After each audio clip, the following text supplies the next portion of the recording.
Milhares de trabalhadores convocados pela Força Sindical e demais centrais foram às ruas reivindicar mudanças na política econômica e o atendimento da pauta trabalhista.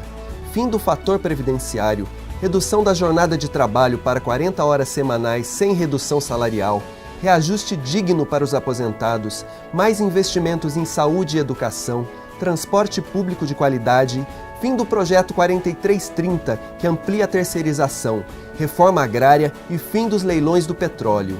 O Dia Nacional de Luta, com greves e mobilizações, começou de madrugada em várias regiões do país, com paralisação de trabalhadores nas indústrias, no comércio e bloqueio de rodovias.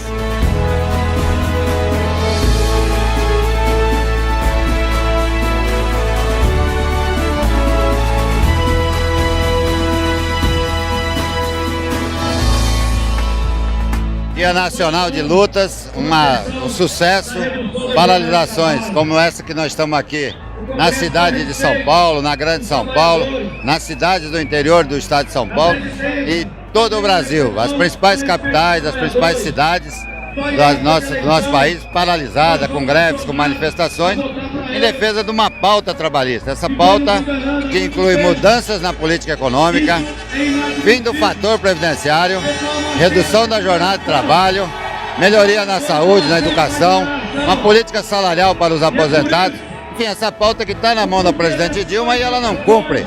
Então, por isso, esse Dia Nacional de Lutas, com tanta gente na rua. Por isso, desejar aos nossos trabalhadores que nós estamos na rua. Se não resolver, vamos fazer mais manifestações para fazer o governo, para fazer o Congresso Nacional a cumprir a pauta dos trabalhadores.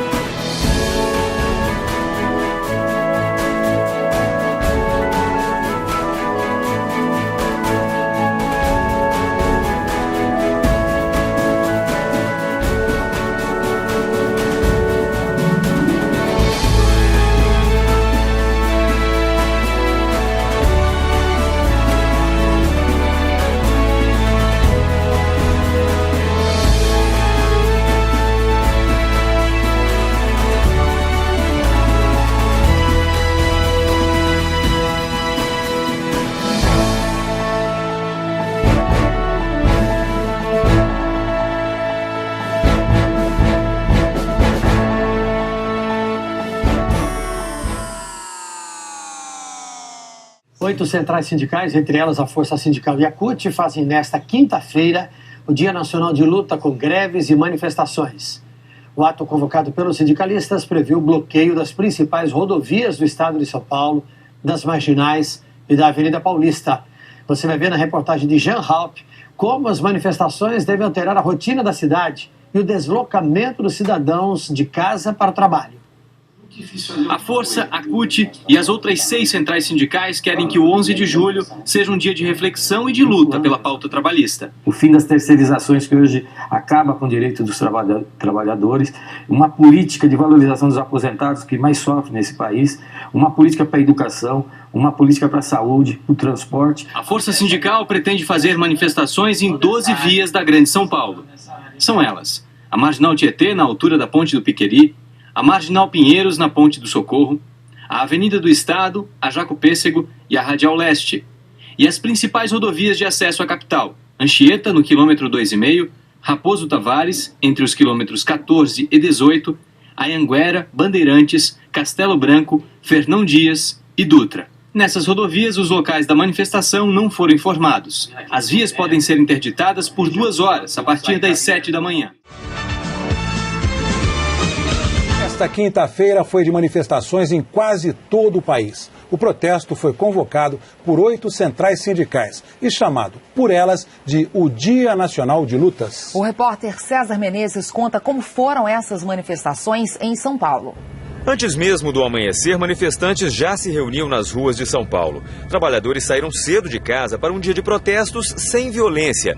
Mas em 2 cidades houve invasões. Em Mogi das Cruzes, na Grande São Paulo, centenas de metalúrgicos foram até uma unidade da Gerdau, derrubaram o portão e invadiram a fábrica. Depois de 40 minutos, o grupo saiu e colocou o portão no lugar. À tarde, a força sindical se comprometeu a pagar os prejuízos. Em Bauru, no interior do estado, estudantes, sindicalistas e integrantes do MST invadiram a prefeitura para pedir melhorias no transporte, na educação e apoio à reforma agrária. O prefeito, que estava viajando, voltou para conversar com os manifestantes. Os organizadores do protesto impediram a entrada dos jornalistas. Na capital, o Dia Nacional de Lutas com Greve e Mobilizações foi tranquilo. A convocação foi feita por 8 centrais sindicais, entre elas as duas maiores, CUT e Força Sindical. Partidos políticos também se uniram às reivindicações. Em defesa de uma nova política econômica, do fim do fator previdenciário, da redução da jornada de trabalho, enfim, dessa pauta dos trabalhadores que levou milhões de pessoas na rua do Brasil hoje. Na cidade de São Paulo, os protestos começaram em diferentes pontos. Algumas avenidas foram temporariamente interrompidas, enquanto os manifestantes caminhavam de vários bairros em direção à Avenida Paulista. Faltam 5 minutos para o meio-dia e outros manifestantes continuam chegando agora aqui à Avenida Paulista. Neste momento, os dois sentidos foram interrompidos. O trânsito está fechado pela CET lá na frente, mas quem precisa passar, por exemplo, uma ambulância, tem a permissão tanto da CET quanto dos manifestantes. A Polícia Militar calcula que 7.000 pessoas tenham participado da manifestação. Eu estou lutando pelos meus direitos, como todo cidadão brasileiro. A parceria entre os sindicatos e a Polícia Militar conseguiu evitar problemas no trânsito. O transporte público não parou e o índice de congestionamento ficou muito abaixo do registrado em dias normais. O brasileiro não está dormindo, está tudo acordado. Às 3 da tarde, as centrais sindicais decidiram encerrar as manifestações. Uma parte do grupo saiu em passeata até o centro da cidade e ficou por lá até o fim do dia. Durante o dia, protestos pacíficos bloquearam as principais estradas do estado de São Paulo. Por 6 horas, a rodovia Cônego Domênico Rangoni, que é um dos principais acessos ao Porto de Santos, ficou fechada. Na via Anchieta, também usada por muitos caminhões que seguem para o litoral, trabalhadores de montadoras fizeram passeata nos 2 sentidos em São Bernardo do Campo. Aqui perto de São Paulo, o protesto parou a Via Dutra. Primeiro os manifestantes vieram pela pista sentido São Paulo. Agora fizeram a alça e estão retornando pela pista sentido Rio de Janeiro. E o trânsito aqui já está bloqueado, logo ali na frente. Só passou quem estava na pista expressa. A manifestação, segundo a Polícia Rodoviária Federal, reuniu pelo menos 1.500 pessoas. Uma das bandeiras mais fortes que é falada neste momento é a reforma política, é o fim do fator previdenciário, a redução da jornada de trabalho, a redução na tabela do imposto de renda. No Vale do Paraíba, a Dutra foi fechada em 4 pontos. Em São José dos Campos, manifestantes atearam fogo em pneus. Policiais chegaram com uma liminar da Justiça que impede a interrupção completa das rodovias federais no estado de São Paulo. A decisão estabelece multa de R$100 mil por hora de interdição e aponta como réus a União Geral dos Trabalhadores e a Força Sindical. O protesto continuou. Só à tarde, quando a Dutra já estava liberada, a Justiça incluiu na decisão os sindicatos que protestaram em São José dos Campos e em Guarulhos, mas não informou se eles serão multados. Em Ourinhos, na divisa com o Paraná, cerca de 200 pessoas impediram a cobrança de pedágio em mais uma rodovia federal, a Transbrasiliana. Em outro trecho, em Promissão, os manifestantes bloquearam a pista com tratores. Os protestos também ocuparam rodovias estaduais que ligam a capital paulista ao interior. Em São Paulo, a Raposo Tavares ficou parcialmente fechada por 2 horas. Em Cajamar e Jundiaí, interdições na via Anhanguera. Em Ribeirão Preto, a mesma rodovia foi ocupada por integrantes do movimento do Sem Terra, que reivindicam reforma agrária. Em Mogi das Cruzes, a Ayrton Senna foi bloqueada no sentido interior. No começo da noite, o movimento do Sem Teto fechou os 2 sentidos da rodovia Regis Bittencourt, que liga São Paulo a Curitiba, na altura de Embu das Artes. O protesto é por uma nova lei de inquilinato no país. No Rio de Janeiro, o movimento convocado pelas centrais sindicais reuniu 5 mil pessoas no centro da cidade. Mas também houve manifestações em outros bairros. Ainda era madrugada quando cerca de 50 funcionários dos Correios impediram a entrada e saída de caminhões da central de distribuição em Benfica, no subúrbio do Rio. Segundo o sindicato da categoria, cerca de 60 mil correspondências ficaram retidas. Mas a paralisação não chegou às agências dos Correios. Os transportes públicos circularam com a frota completa. Tudo tranquilo. Melhor assim, né? Desde que seja tudo pacífico, tudo tranquilo. Na rede municipal de ensino, 8% dos professores aderiram à greve, segundo a Secretaria de Educação.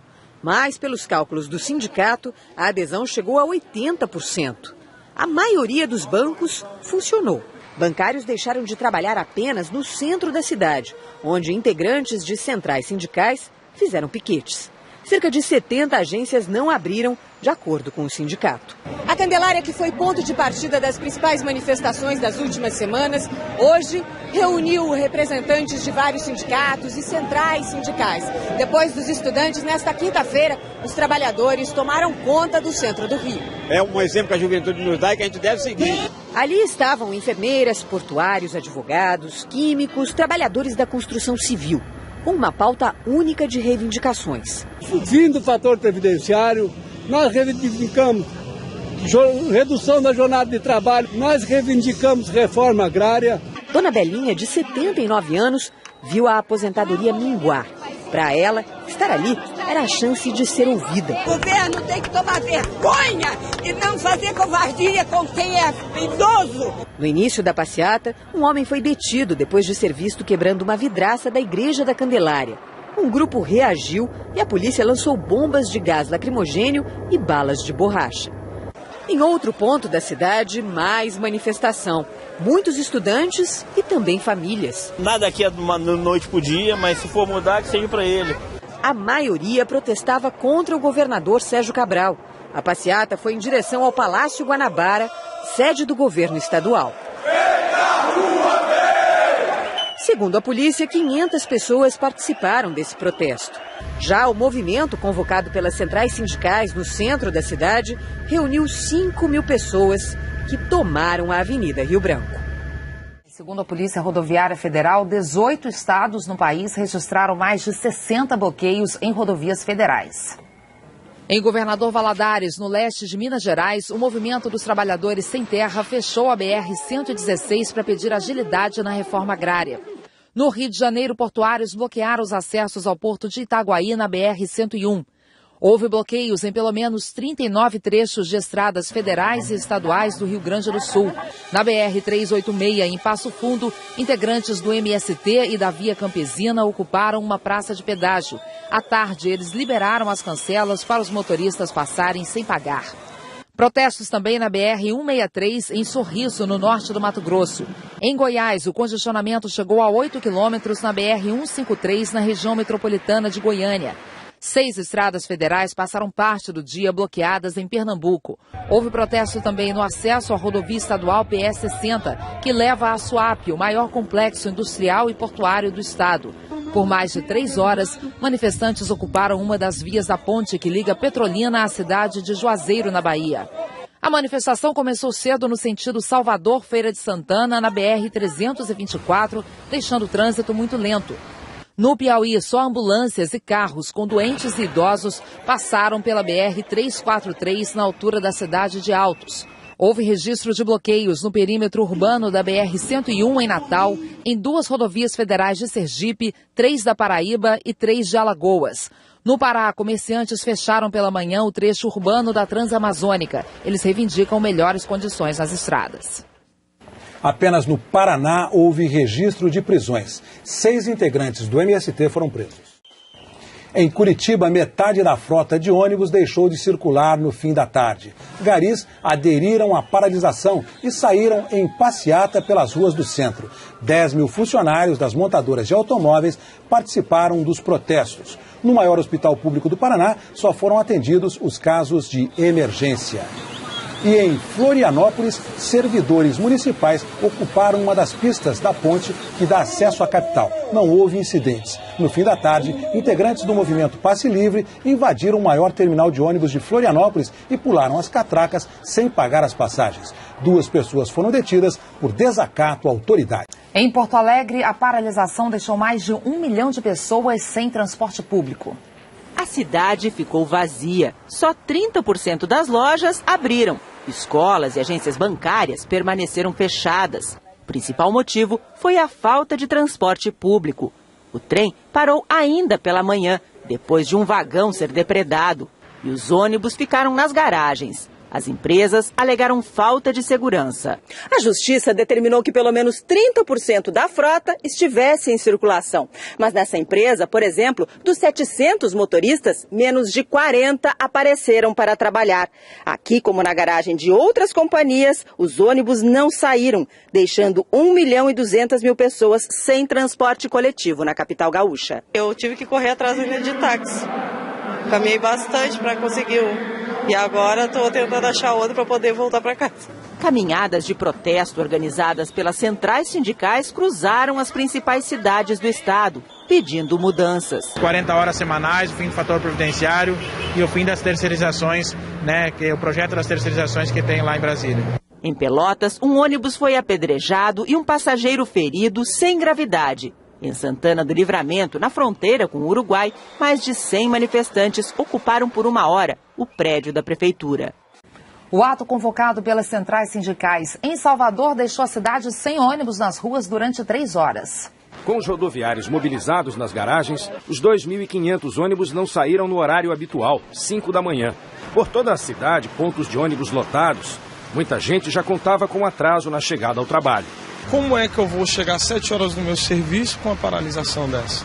Só às 8 da manhã os ônibus começaram a circular em Salvador. Mais de 1.400.000 pessoas por dia dependem deste, que ainda é praticamente o único meio de transporte coletivo da cidade. No centro, o comércio popular não abriu as portas pela manhã. O sindicato dos comerciários fechou uma avenida. Os bancos também não funcionaram e algumas agências estavam protegidas por tapumes.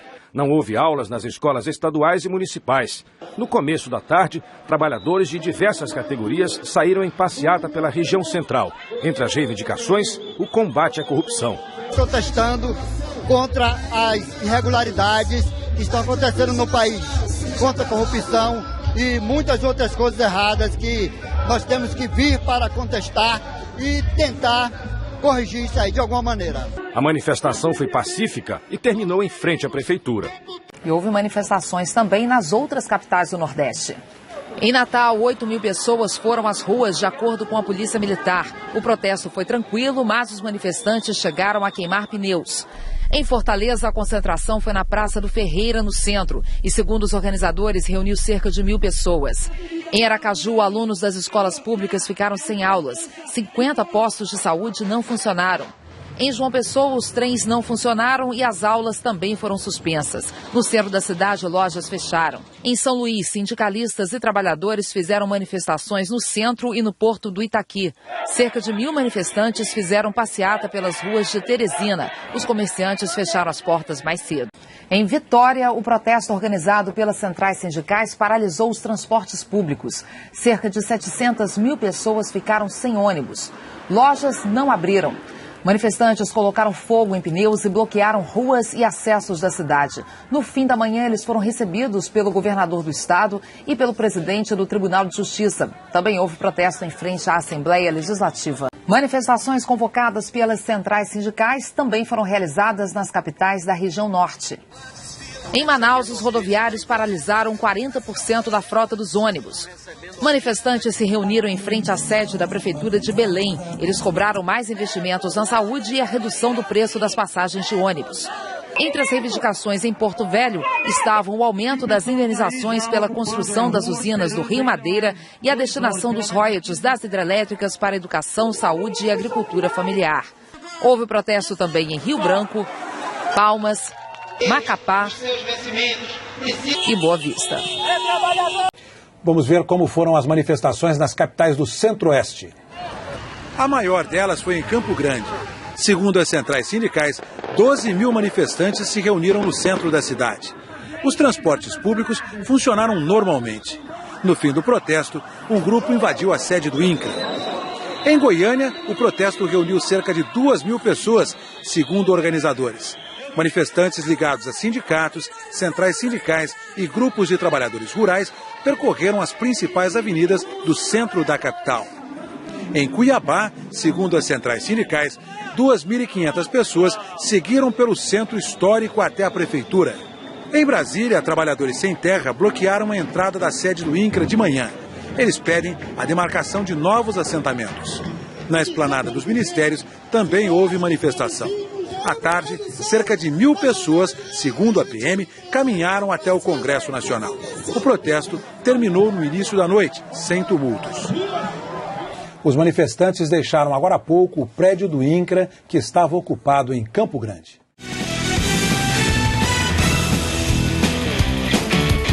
No Dia Nacional das Lutas, convocado pelas centrais sindicais, vários pontos da cidade foram bloqueados e algumas vias ainda estão fechadas agora no início da noite. Em Santo Amaro, na zona sul de São Paulo, a concentração dos trabalhadores começou ainda de madrugada, em frente a esta indústria metalúrgica. Aos poucos, os operários que trabalham em cerca de 10 fábricas da região foram se juntando. Eles trouxeram faixas e cartazes. A manifestação, que marca o Dia Nacional de Luta pela Pauta Trabalhista, foi convocada pelas centrais sindicais. O presidente da Força Sindical, Paulo Pereira da Silva, o Paulinho da Força, foi um dos primeiros a chegar e disse que as manifestações das centrais têm uma pauta de reivindicações própria. E essa pauta é muito clara, é uma pauta que diz que nós queremos reduzir a jornada de trabalho para 40 horas semanais, queremos acabar com o fator previdenciário e queremos mudança na política econômica. Essa política econômica que leva o Brasil a ter desemprego, já temos desemprego na indústria, e além da volta da inflação que corrói o salário das pessoas. Ao amanhecer, os manifestantes seguiram em caminhada pela Marginal Pinheiros, ocupando 2 faixas da via na pista sentido Interlagos. E essa pauta de reivindicações não é nova. Foi aprovada em 2010 na 2ª Conferência Nacional da Classe Trabalhadora. O problema, segundo os sindicatos, é que de lá para cá nada avançou. A manifestação serve como um recado para o governo federal e tem até um certo tom de ameaça. As centrais sindicais não descartam uma greve geral.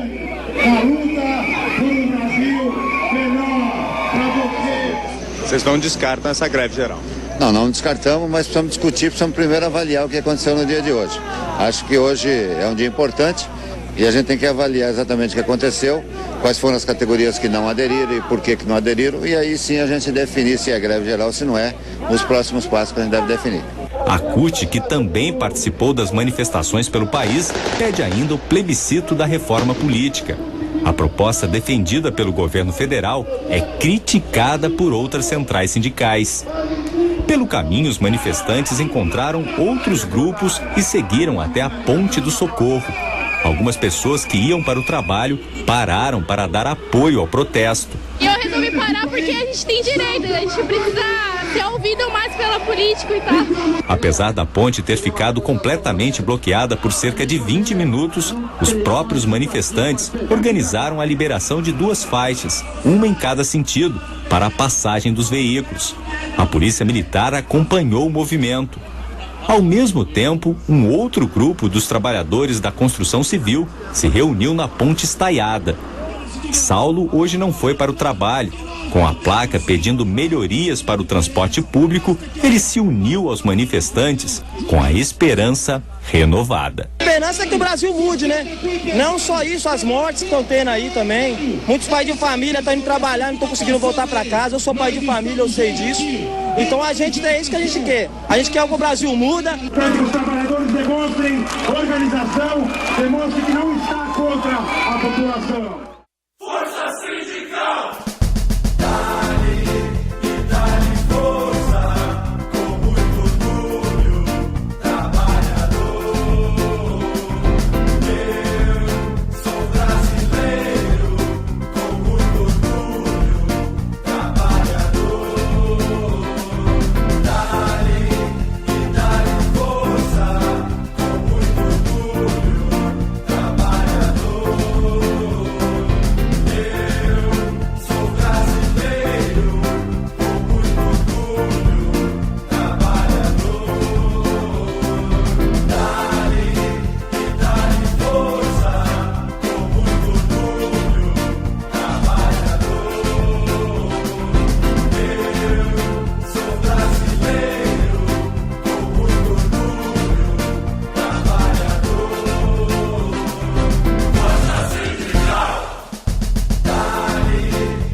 jamais será vencido.